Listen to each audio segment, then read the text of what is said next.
Good evening, ladies and gentlemen. BackYourself Podcast here. 2 days after the review, like always, here for the preview of round 7, I believe it is now. 7 rounds. Almost 2 months into the footy season, and we're starting to get a gist of what team is good, what team is not as good. But, you know, looking at the markets and analysing how the spreads have moved today, I'm not quite sure that everyone has actually understood which teams are good and which teams it's a facade with them. But obviously, we're going to take that game by game and break it down like we always do. Chris, great to have you here as always, mate. How you feeling? Thank you, mate. I'm a bit worried for round 7. The streak of 6 in a row may end. Touch wood, it doesn't. South aren't playing, which is one.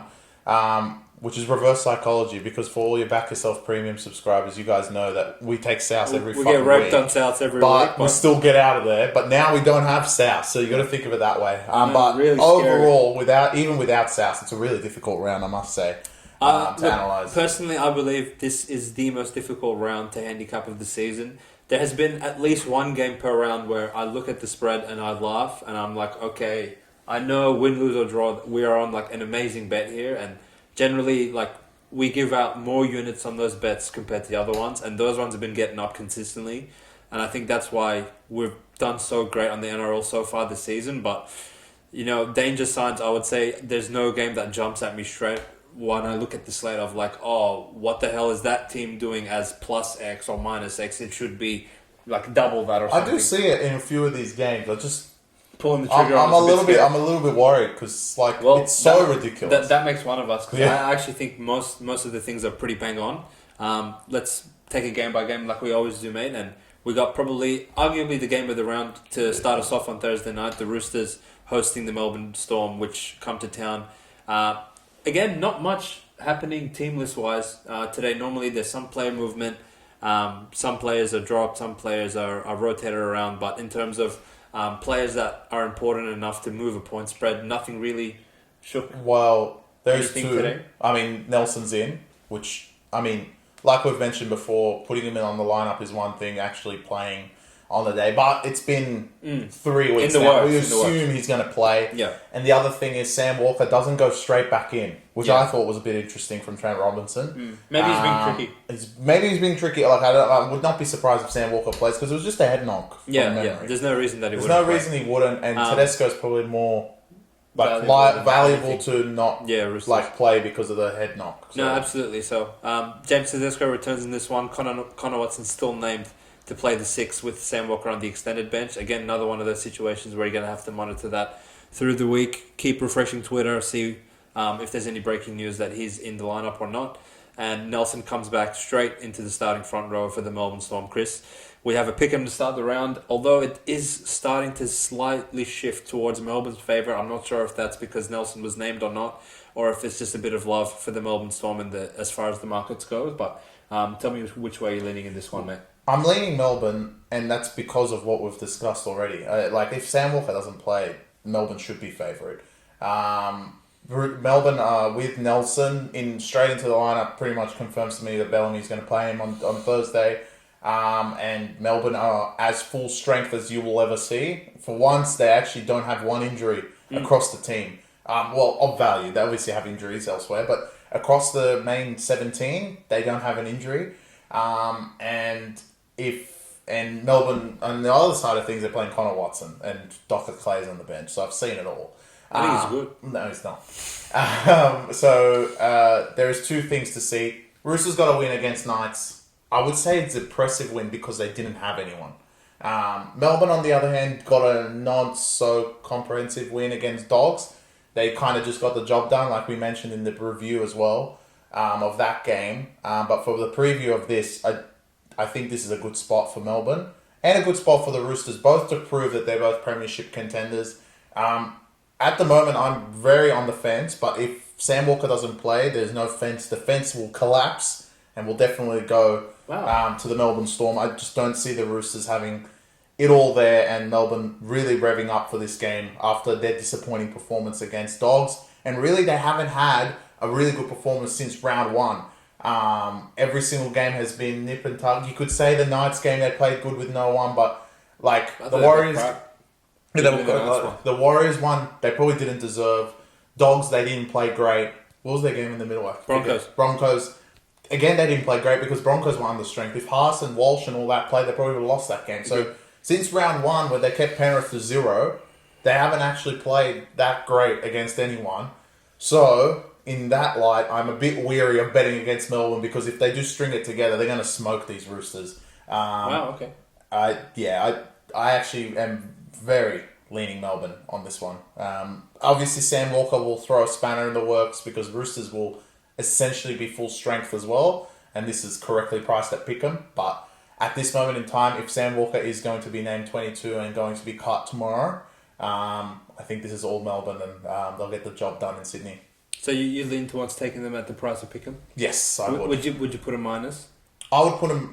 If Sam Walker doesn't play, I'd put -2.5. -2.5, okay. Yeah. So you think the spread's a little bit off? A little bit off, yeah. I think the spread is actually bang on in this game. And I mean, like, Chris and I, we pride ourselves on finding an edge in some variation on every single game. But even for me personally, like, this is probably the first game of the whole season where I might not have any action on it at all.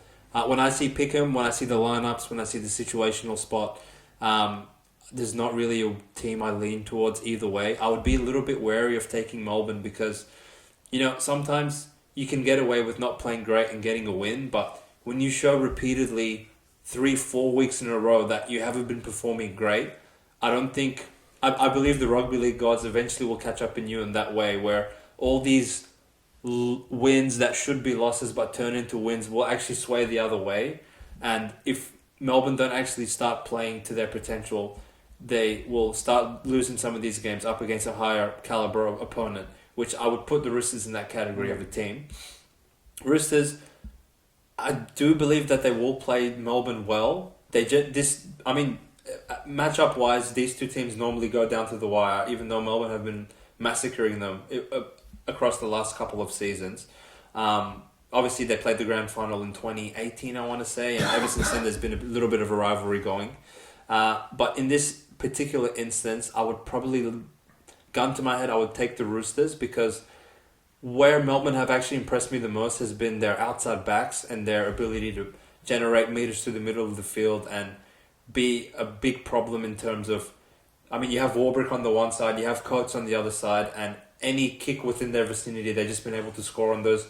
And this is probably the one team in the league where matchup-wise you don't really have an advantage against Tupou and Suwali or whoever's on the other side, right? So that kind of cancels each other out, and I feel like Roosters have a definitive advantage through the middle of the field, even considering that Nelson's back, because I haven't seen Harry Grant actually impose his will on a game the same way he has in previous seasons. I'm not sure if that's essentially because he's out of form or if the Melbourne forwards are having a hard time giving him momentum through the ruck to play with. And Munster, outside of the last 5 minutes of the Doggies game, I don't think he's been fantastic either. Obviously, coming back from injury, he's probably not 100% and will have to work into getting into game shape and getting those reps early. So, in my opinion, Melbourne, the only two people that have been scaring me throughout the season for them have been Pappenhausen and Jerome Hughes. And I'm not sure that they're going to be able to generate enough of a ruck momentum for them to actually take advantage of the Roosters in this instance. So I would probably lean the Chooks in this one, but without much of a... Well, man, they do have one situational thing that you forgot. Roosters have the trader, so... Which trader? Oh, Brandon Smith. I thought you meant Cooper Cronk in the commentary box. In the commentary box, but they do Brandon Smith do have the trader, so will Melbourne go out to kill him? Yeah. That will be determined, but... I'm trying to remember who actually got up in the last time these two... Oh, yeah. Roosters got killed again, didn't they? Yeah, well, okay. I mean, that was when they were losing every game, right? Yeah, early last year. Yeah. So again, I think Melbourne could lose this and it wouldn't be the end of the world, but if Roosters back up a win from Newcastle last week and get killed by Melbourne, I'm just like, all right, like, what are you guys really doing? Yeah, well, I mean, they both... The Anzac Day game will roll around and it's definitely more emotional for the Roosters, especially in the case that Dragons always bring them the fight. And Souths are playing... they play Souths. Melbourne, yeah. I mean, it's kind of lost its touch. We'll save it for next week. I wish they're playing Warriors again. No, yeah, it is what it is. I think that was a scheduling L from the NRL. I don't know why. Why Titans playing? Well, the Titans are the attraction of the sport. Speaking of attractions, the next game is not one of them. Yeah, I mean, look, Back Yourself Premium, we gave this one out early. Obviously, we were all over the Eels at -4.5, and this just goes to show that... You wish it was Eels next. Am I skipping one of them? Yeah, you did. Oh, well, I didn't consider Dragons Warriors a fixture, but they are a team. So, again, as always, shout out to the Zerafos brothers. This has been flip-flopping all day as far as the spread goes between the Dragons +6.5 and a 5.5. Seems like some sharp money has made this a consensus 6.5 across all bookies. So, Chris, you were all over the Dragons last week. I was not on them at all, which I regret. So talk to me about... Obviously, you'd be backing your Dragons again. No. It's actually... You said it incorrectly. It's not sharp money. It's blunt money. It's blunt money, you reckon? Dragons, as far as I'm concerned, if it was on the road, I would say it wouldn't show up. But like, you might want to stay in your homes for this one because the Warriors beat the shit out of you guys last year and they're going to do it again. Wow. The Dragons' middles haven't been great, even though they've got jobs done, and the Warriors play down the middle like it's their life depends within those yards. And Egan is going to tear them apart. This is one of the lines that I looked at and I was like, is this only 5.5? Yeah. Warriors have been great on the road. They've been questionable at home, but every time they play on the road, they've shown up. The Dragons in a spot that they won the comp last week on a 5-day turnaround. And the next game is, like I mentioned, a big fixture for them where they always fire up is Anzac Day against the Roosters. I just don't see this as a spot for the Dragons to even be close. I can't believe this went back down to 5.5 with the news that Jack Bird's out, which means Lomax goes back to centre where he hasn't been as effective. And your boy compared to the wing, and Pilato goes onto the wing. That hurts me. I don't understand where the money came from for the Dragons. I get their performance last week, but it was Tigers. Yeah. Like, there's a bit of a disparity between Tigers and Warriors. I mean, there's no way you can back Tigers again, right? No, like, it kind of... In this state, I would never be... this round kind of scares me because I don't understand how this is 5. Am I missing something? I mean, it's insider trading. This should be 8, at least. 8 in the gun. It's Dragons. They're good. They're not good. they're You just broke both the Zerafos hearts with your comments. They're not good. No. They know that they're fucked this week. Wow. Absolutely fucked. They're dead meat. 5.5. If you can find 5.5, I think as we're doing this, there is a few bookies that still have 5.5. They're asleep. Well, apparently. Or 6 flat. Honestly, like Back Yourself Premium will probably have it out straight after this because in my mind, I cannot believe this is 5. Is someone out? Like, I don't understand. I genuinely do not believe how this is 5.5. How are Dragons going to score? Well, now, you sit there and explain that to me while I fix it. We're actually off to a flyer because I think we're on opposite sides of the first 2 games. You're saying Dragons? I think Dragons are good. Look, at 6.5... Where was this last week? It was not where it was supposed to be, that's for sure. Look, after watching Warriors not cover 7.5 to Manly, not cover 7.5 to Canberra, not cover 4.5 to Sharks, the only games they've actually covered is against Souths, who... I mean, it doesn't matter what spread you put in front of them, they can't cover it. So that's a gimme, that's a free one. And what else have they covered? Melbourne. In Melbourne. Melbourne, which like... Again, road games. Again, yeah. So, interestingly enough, while this Warriors team is good, I actually like them in the situational spot where they're playing better competition and they're closer to a pick 'em mark because the way they're structured, I'm not sure that they're kind of built to cover bigger spreads, even against shitter cunts, because they don't really run away with any of these games. I think there was a stat last year that they were like barely winning games 13 plus, similar to Canberra. And we saw, if anyone was paying enough attention last year, that yeah, sure, Warriors were top 4 and they were like off to a hot start and everything, but towards the back end of the season where their spreads were getting up to the 15, 16, 17 mark when they were playing Manly in New Zealand, Dragons in New Zealand, they actually failed to cover all of those games. So while Dragons, it does scare me that they're off a 5-day turnaround, I'm not really buying into that too much of a variable considering that they got tired by murdering the shit out of Tigers. Like they get tired of fucking flying to one place. No, they're not. They're really energetic. I think Dragons are pretty good. 5.5. You're 1 week early, brother. Look, You know what? You're just trying to talk it into existence that they're going to come up with the Anzacs. They always cover the Anzacs. It's not that I talk into existence. Every year they cover for the Anzacs. I know. But essentially, I'm thinking, like, what is the Warriors' motivation for going and killing dragons? Yeah, but why would they kill... They play Titans next week. You could kill them with 12 players. Why is that only 12.5? That's my question. That line's already So out. they're 10.5 in Canberra, and they're 12.5 for the Anzacs in New Zealand. Wait, is that already out? Yeah. I haven't looked at next week's spread, so they'll leak it. So what's Dragons? Hey. Is that it? Yeah. Well, I need minimum 12. Fucking Dragons. No, they're too good to be. Nah, don't worry. After this week, they might get back to 10 because they're going to get killed by the Warriors, well, in my opinion. I feel like Chris has much stronger lean than I do. I would probably stay clear of this one as well. Overs. I'm starting to like Dragons. Overs. And there's too many games Dragons have gone unders. They can't go unders in back-to-back weeks. They're too retarded. It's got to be So, overs. alright, let's keep it moving to the one I was jumping the gun at, which is the Eels-Dolphins Another game game. we don't care about. Obviously, the pointless fixture that Para take to Darwin every year, but thankfully for them, they're not playing Cowboys or Broncos for once. Not that they're scared of Cowboys, which we saw last week, but in saying that, a spread that opened at 2.5, and in the midst of Hammer tearing his hamstring off the bone, went to 4.5, and then post-game throughout the development of the week. I just saw Tab had this at 8.5, but most bookies have this at a 7.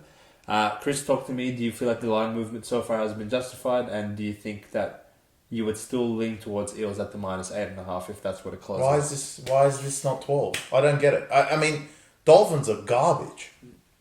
Yeah, I'm not sure. I understand if it's in Bank West, this is 12. There's no doubt in my mind.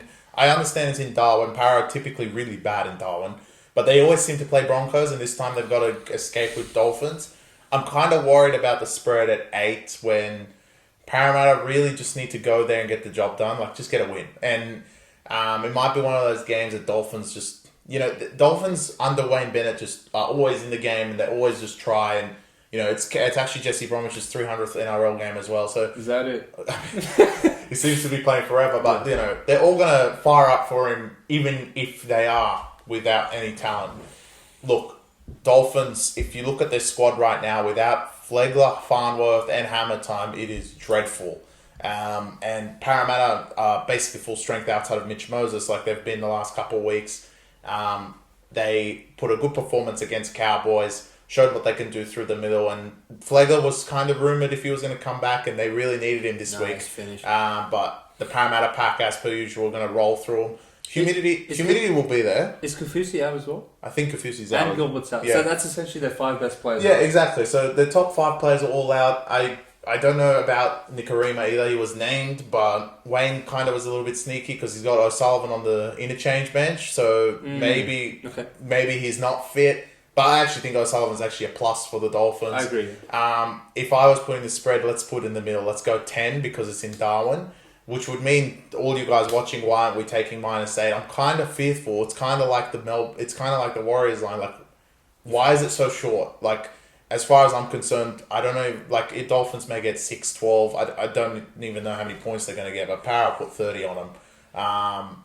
Parramatta's basically the same as they were last week, and if they roll on and keep doing the job, this is going to be an easy spread for the favourite. I just don't see Dolphins having a crack. But it could be the mentality of Para go to Darwin and let's just win.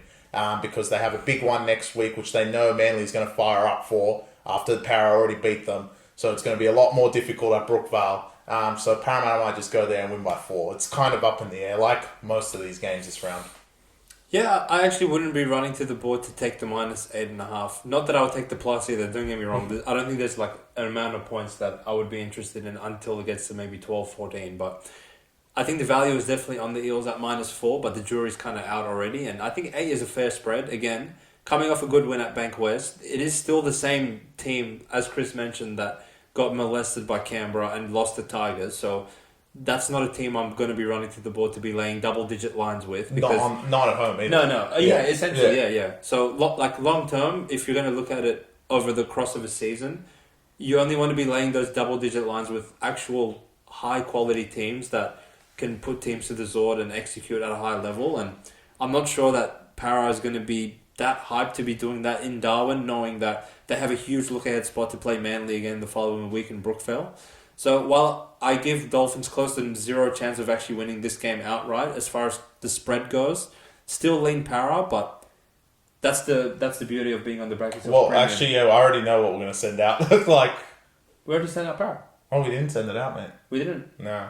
I told the boys. Oh, okay, all right. -4, so they're already on it. He's got it on the secret. But if we had to send another one, the 1 to 40. Yeah. Like, probably did. I just cannot see Dolphins winning this game. No, I agree. Yeah. If they do, I'll be the first person to come on the review and say, "Wow, you guys amaze me." Minus all, like, literally your 5 best players. The only, like, good player remaining would be Asako and Jeremy Marshall-King. Outside of that, you can't run out there with Pluth and Anthony Drillford. This is not 2000. Well, Drillford's not playing well. Well, where the fuck's the fun in that? We'll see if Drillford plays. Yeah, we'll see. Wayne, I mean, that good luck guy is playing fullback. That guy is really annoying player. To be honest. I know. God, he's annoying. Yeah. Okay, so let's keep the ball rolling to Super Saturday. Obviously, we're leaning towards the Eels, and we feel quite confident about that. This is when the good shit starts. This is when my brain starts hurting because this is where it gets good. Chris's team, his favourite team in all sports, the Penrith Panthers, are back off their bye round, coming off a loss to in Brookvale to the Manly Sea Eagles. They take the show to Bathurst of all places, -14.5 point spread with no Cleary, who has confirmed that he will not be participating in this match. He's 1 week away. And the Tigers get the saviour back. Lockie Galvin is in. And we call this addition by subtraction in terms of see you later, Jaden Sullivan. I hope we never see you again. Well, he's completely out of the squad after that. I don't even want a chance of him getting off. Latu Fainu goes straight onto the bench as well. I think Benji finally realised that his blonde hair is worn off. Yes, and another favourite of the Back Yourself page, Brent Naden is back in the centres against his former team. So I'm sure he knows all their plays from training. Well, they have a few Penrith players playing Penrith. Charlie Staines stays in the wing. Charlie Staines, Naden, and of course Api Coruscant. This is the exact spot that Tigers beat Penrith last time at Bathurst, and it's in the same location. I think the spread is probably right, but situationally, I think this is a good spot for the Tigers. Look, Hussein said this last week. I'm going to say it again. If you're going to beat Sharks and Parramatta and basically quit for the rest of the year, like, what was the point? Yeah. And Dragons, I just think they just had a bit too much talent. And Tigers, as much as Campbelltown revs them up, it doesn't rev them up like Leichhardt, and they just didn't look like they want to be there. But Benji's not going to, I'm hoping Benji's not going to be like, I can sit with what that performance was, because truly, Tigers were horrific. They were the worst of the game. The Dolphins game, you can understand they were tired. 5-day turnaround, they just beat Para. Get it. But go to Dragons and go at home and do that against Dragons, who are your competition essentially. It's pretty embarrassing. But it is the Penrith Panthers off a bye. Funny stat is the last time they were off a bye was actually early in the year. They played Parramatta, who are 0-3, and they lost to them. I'm not confident because I've got 2 upset alerts in mind. 3 actually. But I think the 14 is a good spot for the Tigers. There's big ins and big outs, and the spread continue to push out, which makes sense because they are the most favoured team in the round. So it went from 12 to back to 14, and Tigers gain Galvin, and Bateman comes back. So that means Seyfarth goes to the bench, which is actually a plus. I'm going to miss him. No, you're not.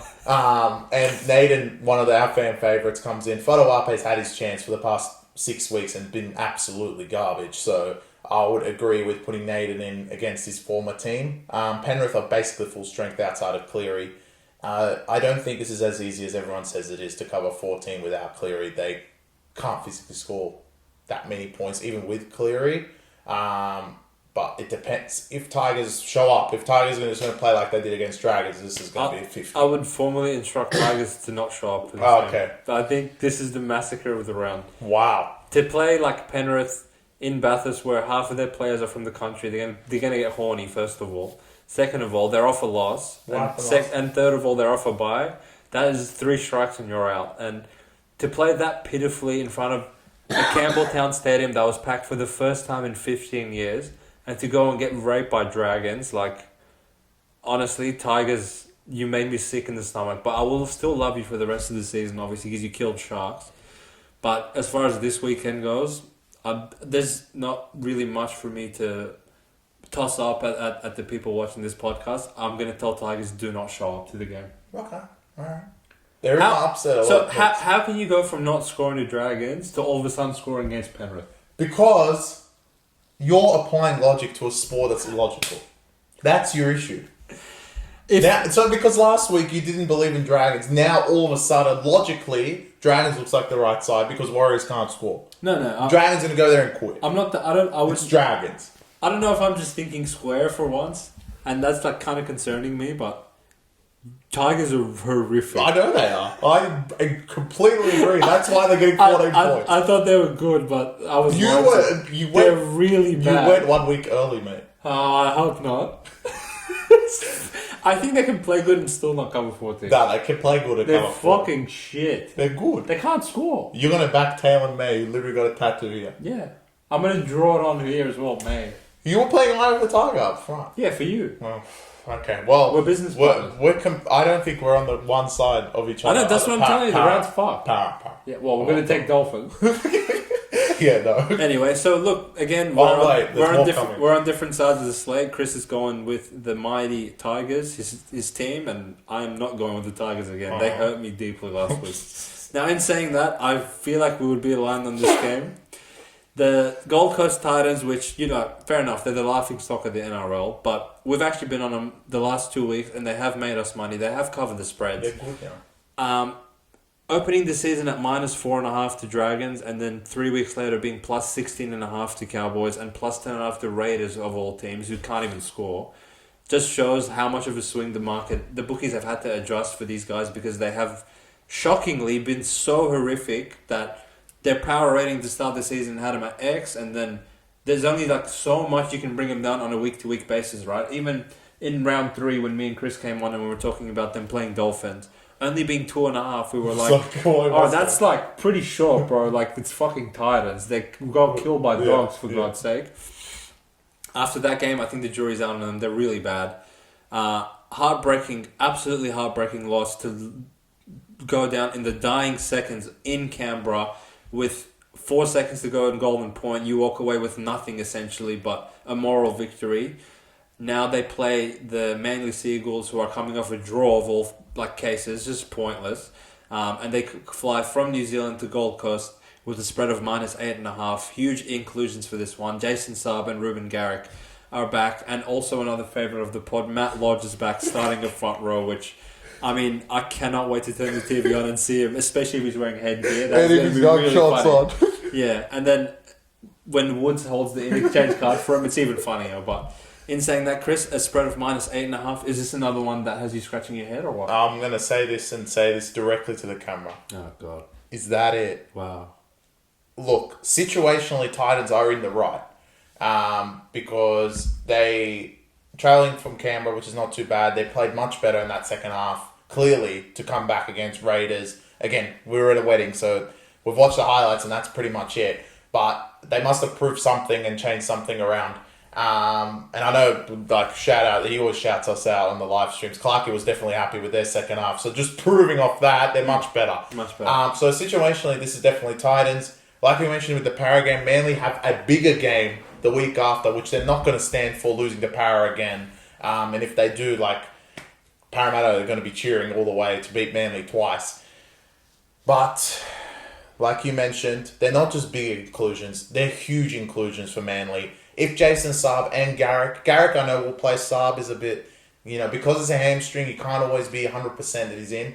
But if they are both in, the backline becomes full strength. I think they just don't have Ben Trebojevic in the second row, but, he's interchangeable. They have Lodge. Nepotism's out. Nepotism's out. 8 will not be enough. Well, look, there's 2 situations that could occur. The only thing that can happen is Titans really fire up and somehow win. Yeah, I agree, yeah. Because as far as I'm concerned, the points don't mean anything. Don't take the 8. Because if they're not going to lose by 6. If Manly are going to win, they're going to win by 20. No, easy. I agree. And look, if this was at 3, I would say Titans, you might as well just stay in Canberra. don't show up. They're lucky they're playing at 5. They're lucky they're playing at 5. Titans, situationally, you haven't won a game, so it's really hard to lay the 8. And Manly are playing Para next week. Just played a tough draw, played for 90 minutes, travelled from New Zealand all the way there. Are Manly going to really beat them by 10? It's hard to say that as well. I really, like I said at the start, is that it? But when you put all those situations together, you're kind of like, why would Manly go there and beat them by more than that? But I don't think there is a case to ever take Titans, and we only can take one side in this situation, which is Manly. Even though they drew the Warriors, they were the better team. There was consensus across everyone that they deserved to win that game in New Zealand. And maybe a draw will just fire them up a bit more. I think no one's thought that draw is like you're kind of in the middle. You don't get too many of them. It's not a win, not a loss. And Manly kind of will feel hard done by because they think they would deserve the 2 points in that particular game. If they got the 2 points, they're probably not going to try in this game at all, and we'd be saying you a completely different story. But because they drew, it's kind of like, well, we need to win. We need to win one and then go play Para. Because if they'd beaten Warriors and got the 2 points, they could just beat Titans by 4 and then, all right, let's go beat Para. But now that they drew, it kind of puts Titans even in the worst position. Gun to my head, 100% Manly. I think this should be 12, but situationally, I'm definitely leading with Titans because Manly, why would you go there and try off one of the biggest travels you'll have? I actually completely disagree with your situational point. I would say, sure, Manly played 90 minutes, but Titans played 90 minutes as well. Titans walked away after 90 minutes with nothing in a kitchen sink game where they could sniff a victory. I'm telling you, after Kelly made the sideline conversion, they were doing this of like, oh fuck, miracles are going our way, we have to win one. Just to see Foreign kick the ball in the opposite direction of the post and then quit to Ethan Strange 1 second later. Literally, all they had to do was tackle him, and then 2 tackles later, they would have blown full time. I get that. They couldn't even do that. So, now to back that up, like 5 days later, and also another interesting thing from the Titans game, Raiders actually had 62% of the ball. So, wow. I've never seen a team have 57 sets in one game of footy.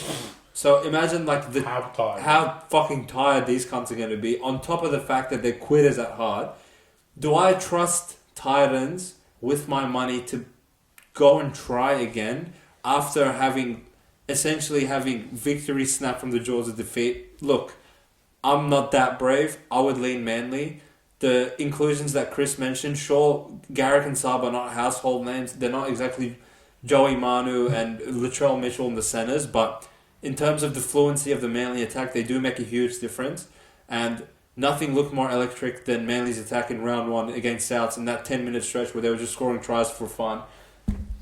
In addition to the 10 minutes they played against Para, which I'm still thinking who the fuck were Para playing that day. So you can't put Sami at fullback. Yeah, well, in addition, I mean, on top of that, it stayed at 8 with Campbell being out. When they didn't have Campbell, they were horrific. Yeah, horrific. Like they didn't cover one spread. No, not even close. So again, if you put it that way, you're kind of like wow. Player movement in the wrong direction for Titans, and better players in for Manly, where Titans were 10.5 in Canberra, and they're only 8 to Manly, and we know Manly's better than Canberra.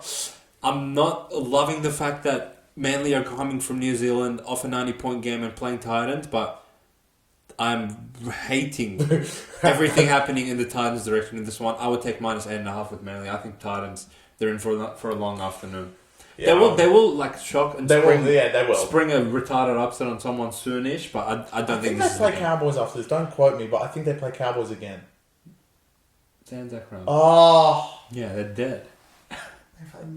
In New Zealand. Oh, God. Yeah, right. Everyone's favourite Anzac... What type of Anzac day is that? The Titans in fucking New Zealand. With no players? Gives a rat's ass. Who cares? Jesus. So, yeah, I think it's a Eagles fly game for me and Chris. We're good, mate. We agreed on one. I don't even know what the next game is. I forgot. I do. Who's playing? The Hussein Bowl from 2023. The Canberra Raiders. The Canberra Raiders. I hate this game. This fixture last year had me banished from a few bookies because when Canberra went there at 0-6, I want to say 0-5. No, they won one. 1-5. 1-5, I think. In a win-loss record at plus 16.5 point underdogs, $7 head-to-head in Brisbane against a full-strength Brisbane without team. Wyden. Who was 6-0. They were 6-0. They were 6-0. Yeah. Without Wyden, go in there with Brad Schneider and get a result. He's good now. This time, interestingly enough, no Payne Haas, no Adam Reynolds. Another game with our boy Jock Madden. I think Broncos are essentially naming the same 17 that played last week, with Wiz Khalifa still on the bench. Yeah. And Raiders, a few outs in this one. The Dally M Player of the Year is out in... Zach Hoskins is out. Oh no, super coach, bro. You got to trade him. Gives a fuck. So Zach Hoskins is out, Rapana's still out, and Albert Hopewadi, after getting 4th-degree burns on his arm, is almost back. So that's really huge. Wait, so they're playing Chewy? Yeah, Chewy's coming, but they're taking him to Brisbane with a straight face. Again, as I mentioned in the previous fixture, Canberra with 62% of the ball takes them 90 fucking minutes on the dot to beat Titans the previous week. So not exactly that encouraging a performance. And Brisbane, while they weren't great, still won 13 plus against Dolphins, and you know there's room for improvement there. And if you analyse the way their players were talking after the game, Reece Walsh seemed visibly frustrated at the errors they were making and the stupid footy that they were playing. And you would expect them to demand more of themselves going forward. So I hate to say it, and I hate to think square like I have been in a lot of the games this round, but Canberra would borderline say don't show up, but I have just enough respect for your forward pack to not say that. And I know Ricky will obviously fire you guys up like he always does, but another situation where I don't see how the underdog can win this game. Well, I disagree. This was one of the 3 that were in my upset alert. You're not bad. Oh, I know. I hate them as well. What the hell? But I fucking lost my best mate. I actually think Raiders have a shoe in this game. Yeah, at fullback they do, but fucking come on. Their fullback sucks, but I have enough respect for their forward pack. I do not believe in any of the Brisbane forward pack. Kobe Bryant, God knows, Jensen and shit, they're all garbage. And the Raiders pack has proved that they're very, very good. 8.5 is, I would say, right on the money. Maybe leaning Raiders. Broncos making too many stupid errors, and Reece Walsh is just going to turn it up another gear. I think he tried to get too involved last week, and if he's saying that post-game, he probably will try and get even more involved this game, which is scary if you're on the Raiders line, because if it does come off, they're going to smoke them. Yeah. But if it doesn't, you're kind of like, They still have Jock Madden, and I wish Adam Reynolds did come back, but he's not back yet. Again, I wish Haas came back. Then there would be no debating me about the middles, because Haas and Carrigan would happily contain them. So I just think they're like the outside backs. I know will be competent against each other. I think there's a matchup across the field that they're all competent against competent. Like there's nothing really outstanding except it's Reece Walsh versus the Canberra forward pack. Reece Walsh is the outstanding player for Brisbane. He's been great all year. I know he's like highest in errors, but they're all their offense coming through Reece Walsh. But in terms of centre on centre, winger on winger, everywhere else on the field, I would say it's almost matching. And then the forward pack, I lean Raiders. So if we're going to take 8 points, -8 with Reece Walsh, then he's going to have to light it up in Brisbane. But I just think the Raiders are just going to go there. And I know that Ricky was definitely not happy with that performance against Titans. And I think they can play better. 8 points is, I think, right on the money, if not Raiders. I'm not saying that plus 8.5 on Raiders is not the right side, because it may well be, but I have no visions of Canberra going and winning there. They're going to be 5-2. I don't think they'll win. Yeah, I agree. But they might lose by 4. I just don't think Brisbane can. I think they're going to quit. They might quit. I think they might quit. There could be look. If Reece Walsh throws a few balls, this game's over. Who do Canberra play in Anzac week next week? I don't know. They're not on Anzac. They're at home the Sharks, which is really annoying. Because they have to beat them again. Yeah. Who do Brisbane play, actually? Tigers. Why they give a shit about them? In Leichhardt. Leichhardt. It could be an ambush. No. Could be, yeah. Yeah, and they get Haas back. Yeah. And Reynolds. I was going to say both of them come back so next week. this is their last game without them. -8. So this is saying with Reynolds and Haas, it would be 12, if not more. 1-40.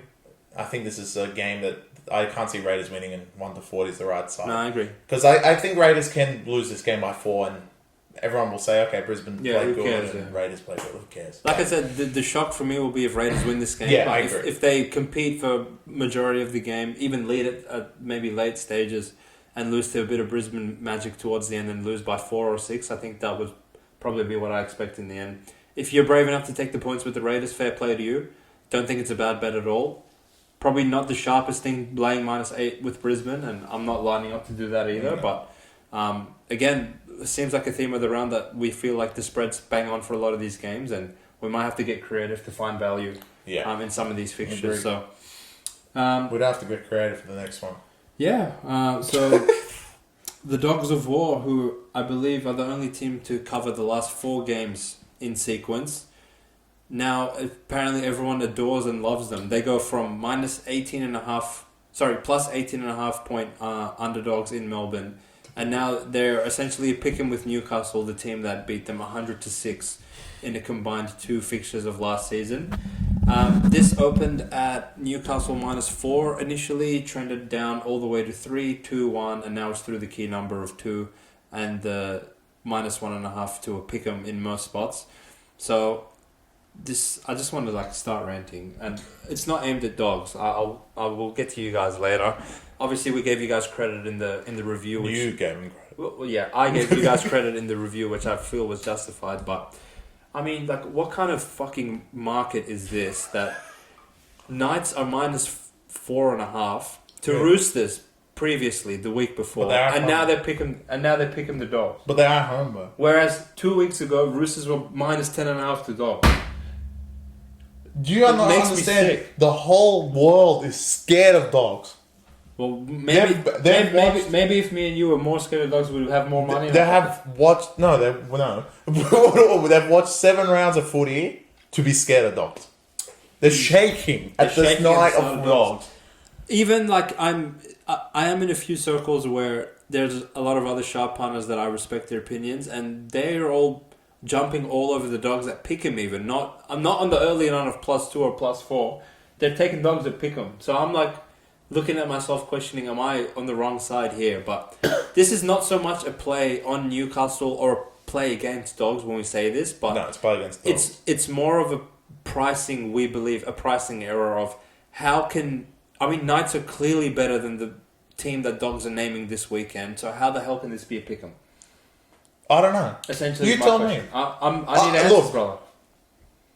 Knights are full strength. Outside of Tyson Frizzell, I believe everyone's playing. Everyone's playing. Because Marjorie's back in. Kalen's playing fullback. If Kalen was out, different story. Sure. And there is a fullback named on the reserves. His name's something funny. We'll figure it out afterwards. But I'm hoping David something. I saw David and David Moali.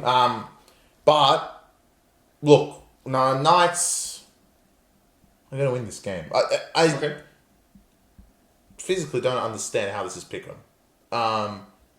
Dogs, alright, you played Melbourne in Melbourne, you covered 16.5. You typically, like we've seen the stats, you guys typically well and play in Melbourne for whatever reason. But like I said in the review, your almost win against South, your win against Roosters, and your almost win against Melbourne will mean squat if you guys lose to Knights. And you guys will lose to Knights because it's dogs. Knights are the better team. Knights have the better players. Knights have the best player on their side.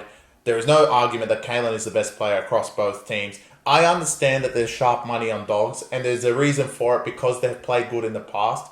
But it's the same shit as what happened 1 week ago. You guys watched this 2 days ago. The sharp money was all Tigers to bring it back to pick'em, and exactly what happened. Tigers played a shitter team and just did not show up at all. And this is what's going to happen with dogs. They're going to think they're gangsters for beating Titans, almost beating South, beating Roosters, almost beating Melbourne, go home, play at a course saying, we're playing fucking Knights. Knights are shit. And shit the bed again. The only caveat on that is that a lot of these players did play Knights last year and shit the bed, and they know that they shit the bed twice against them. But there's a reason for that. Kalen tore him apart the first time. Kalen tore him apart the second time. And on Sunday, he's going to tear him apart again. I cannot believe this is pick'em -2.5 minimum for this game. Knights are much better than dogs. It's just recency bias. Yeah, it could just be recency bias. And again, I feel like if Knights had won that game last week, this would probably be like a -4. This is a huge overreaction to a 2-point loss in a spot that did not favour them at home to Roosters last week.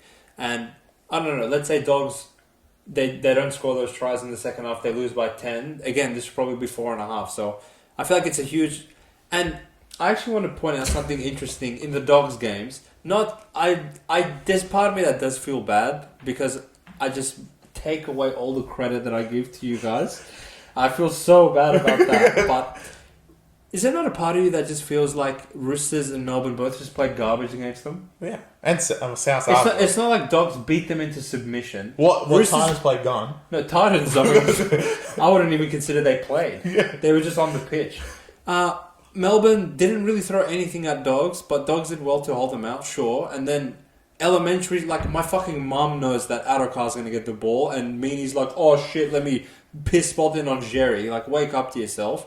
And Roosters, they were playing fucking backyard footy in the pissing down rain, dropped it 20 times, and then with 12 players almost beat you guys anyway. So if Dogs were plus 4.5 on Sunday, I would take them.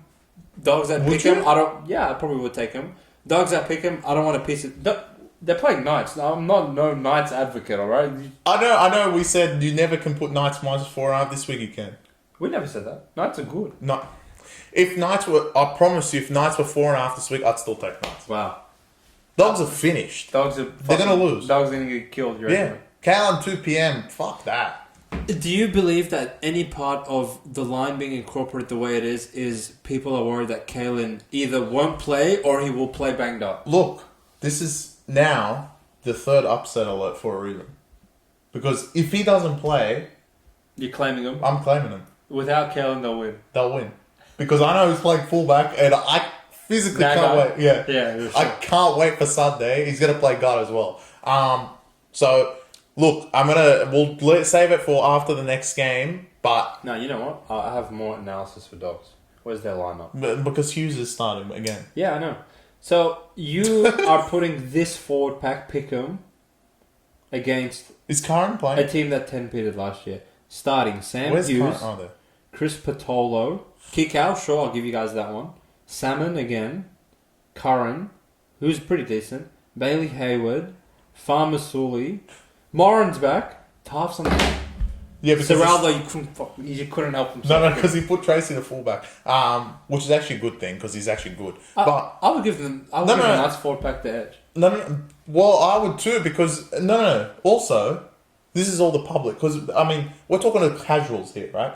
The public was shaking at the sight of the Knights pack last week against Roosters. Yeah. And this week you guys are shaking for the Dogs pack. Yeah, Makes zero sense. Yeah, literally. You're literally like, oh, they have Leo Thompson back. You were shaking at the fright, and they lost to Roosters, who definitely have a better pack than Dogs. And now no one wants a piece of idiocy. It makes no sense. Look, Dogs played great.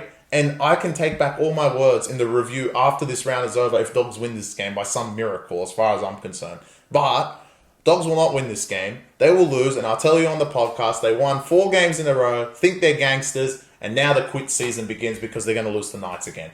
That's all analysis that needs to be done. Yeah, I don't think I'm as against Dogs as Chris is. He's like notorious... The kennel's going to come for you at some point, which is fair enough. But let him come again. Like if at the end of the day, the issue with this fixture is Knights are involved, which does me. But if Dogs beat Knights, it wouldn't shock me. But I'm just saying from a punting perspective, I'm not taking Dogs that pick them. Like they haven't earned that in my estimation just quite yet. They lost to South, so like let's keep that in the front of our brains when we're analysing them going forward. Would you say this is the game you're most keen for this round? Sunday is my most keen day. Yeah, right.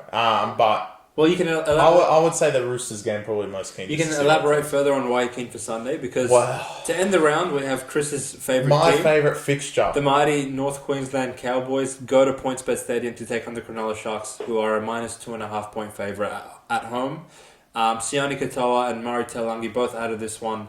So that sort of cancels each other out in terms of the team's starting wingers. The Sharks are bringing in some degenerate to debut on the wing, and the Cowboys are bringing in Sammy Valame for you. So, I think outside of that, how Manueli's back, which you've been saying is for weeks, is a player that matters a lot to this team. So he's back. That will help the Sharks' depth in the forward pack, who have been a bit slim across the past couple of weeks, and Cowboys running out the same garbage as every other week. So well, what do you think of this spread being 2.5? My heart tells me Sharks. My brain tells me Cowboys are going to go fucking win this game. Okay. Sione Katoa, I think, is slightly bigger than Talangi, simply because I don't even know who the fuck Sharks are bringing in, and these guys bring semi-trailer Valame. Like, if he played like he did last year, he's actually more annoying than Talangi. Cowboys, look, last week, you guys proved, or it didn't have to prove to anyone that you guys were good because the whole world took you guys against Parramatta. Now is the complete opposite, because now everyone's expecting you guys to win. I know you guys are underdogs, but if you actually lose this, you've lost to Parramatta, Broncos, and Sharks, and you've beaten 4 idiots, sorry. And everyone's going to be like, why the fuck are you guys in the top 4? You're garbage. We already know you're garbage, but for everyone else, they need to prove that they're garbage, and if they lose to Sharks, it will be a proving point that they are. Now, the flip side of that is Cowboys have motivation. They get to stay in Sydney, which is kind of a plus because they play in Parramatta and Cronulla very close. For all the people that watch us that are not in Sydney, they're really not that far away from each other. Cronulla, on the other hand, got the win against South, maybe somewhat undeserving. They weren't great, but they got the job done. And I'm definitely thinking Fitzgibbon would not be happy with their defense, and letting South score that many points was pretty awful. And they're going to need to shore it up against these guys who just throw the ball around every 2 seconds.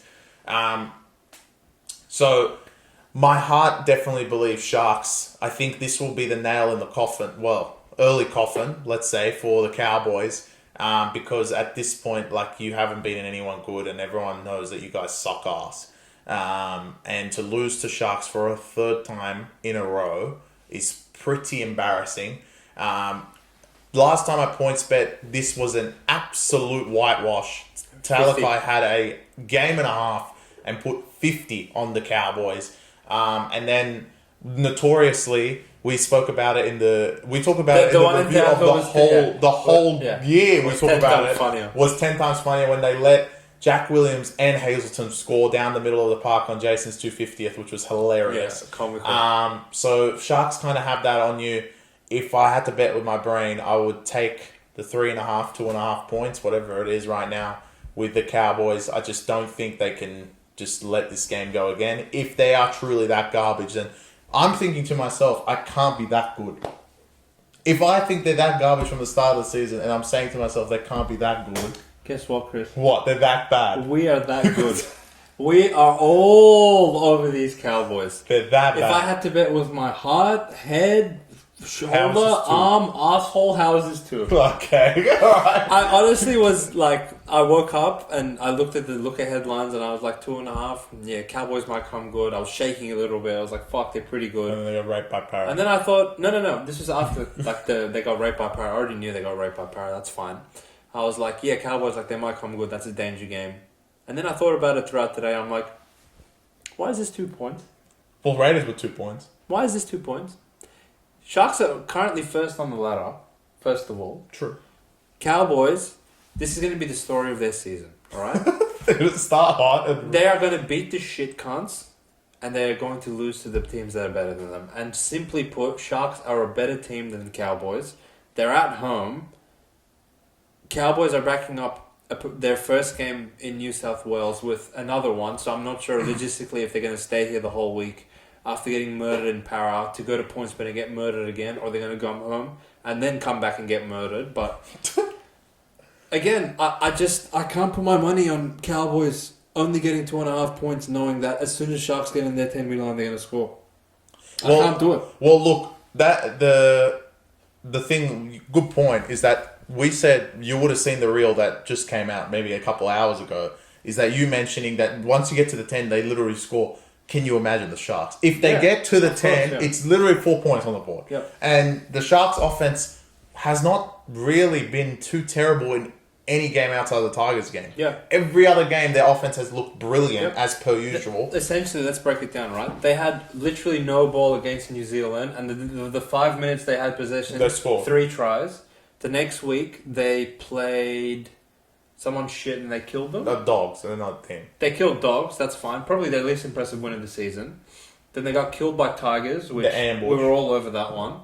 Then they beat the shit out of Souths, and they beat the shit out of Raiders. Yeah, Well, they scored points as well. Yeah, literally. Yeah, I guess as Chris mentioned earlier, their defense has been a bit of a question mark as well. But I think the variation in which they're conceding there's nothing like Cowboys. I'm telling you, Titans don't concede the tries that Cowboys do. If you actually sit and analyze this team, it's actually shameful to some of the shit that these guys concede. And Sharks, the superior team, 4 p.m. at PointsBet. I would need at least 4.5 to be interested in Cowboys, if not 6, because sure, Cowboys can score 18, but I know Sharks can get 30 on them if possession's even, without even like blinking or trying, to be honest. Well, look, the aerial threat of Ronaldo has been just all over the park, and he seems to be out-jumping fucking everyone. So, I mean, you put it in the air, he could out-jump Valame.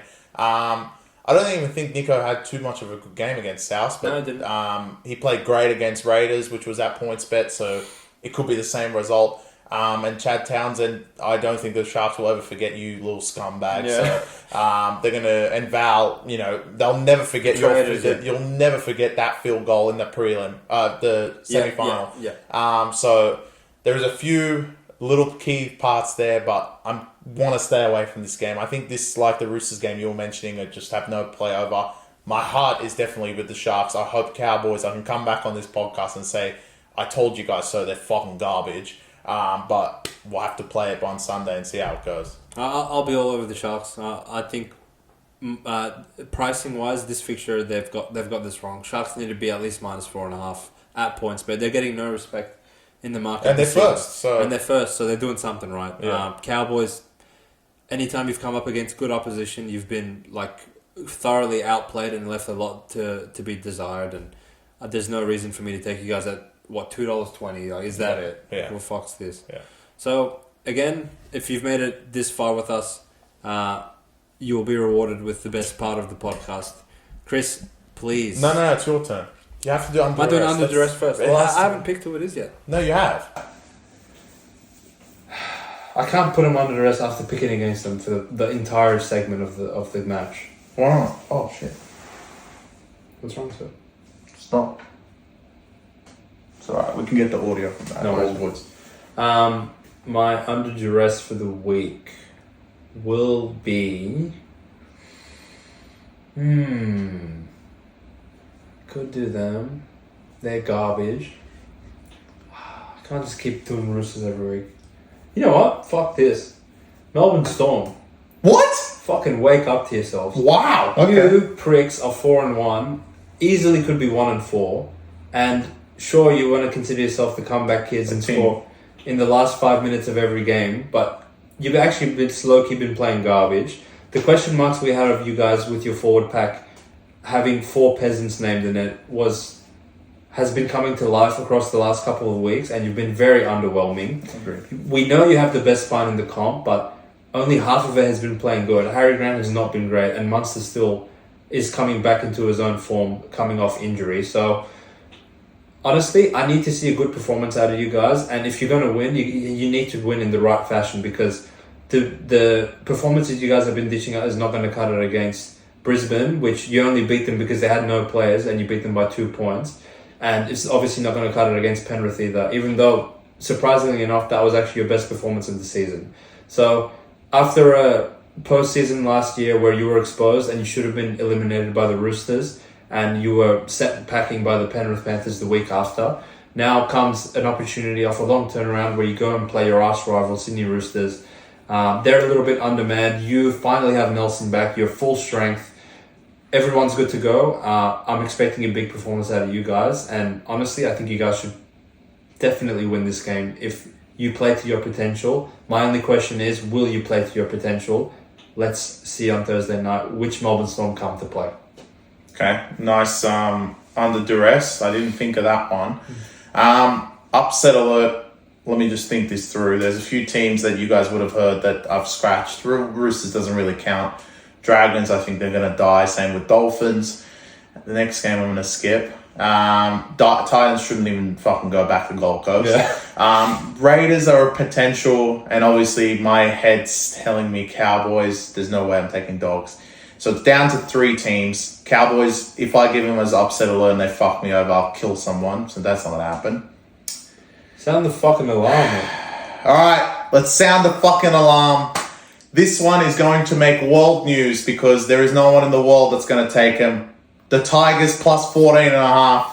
I think there's going to be an ambush at Bathurst again. Penrith off a bye. Notoriously not the best off a bye anyway, but I know that they're rested up. They've just lost to Manly, so who the fuck's going to back against them? But I am. I don't think they're that great. Schindler has shown how great he could be, and you know what? The spark is over. And the biggest ins for the Tigers, Lockie Galvin, I guess the saviour himself, returns for the Tigers, and Johnny Bateman goes back to the edge. When they've been full strength, Tigers have actually been pretty good. You got to think that they didn't have Galvin the week before either, and the 2 games that they've lost have been with stupid Jaden Sullivan. So whoever's saying in the comments that Jaden Sullivan needs a break, he's got a break. He can sit on the bench as far as I'm concerned. Tigers plus 14.5. If you want to sprinkle a little bit on head-to-head, you know what? Deja vu. It could happen again, and hopefully, God, Lord, you put some rain on that field, and maybe Tigers can get a win out of that. But the 14.5 is safe. Take the 14 points. The Tigers will show up at 3 p.m. in Bathurst. Upset alert. The West Tigers, your team. Hopefully, I will be coming onto the review playing Eye of the Tiger at maximum volume if that does indeed come to upset alert. You need to hit one, mate, after the last Well, week. 2 and 2, you know, they're win one. Where Stouts fucked us over in the 79th minute. Kaloa Matangi, you are an arch rival of the Back Yourself podcast going forward, but that's all right. You can't win them all, lads, but we have been winning them all. Will it continue? We will front you guys, win, lose, or draw, come Sunday evening. So, again, appreciate you guys staying with us for this long, and good luck on the weekend. Gamble irresponsibly. Let's go. Peace.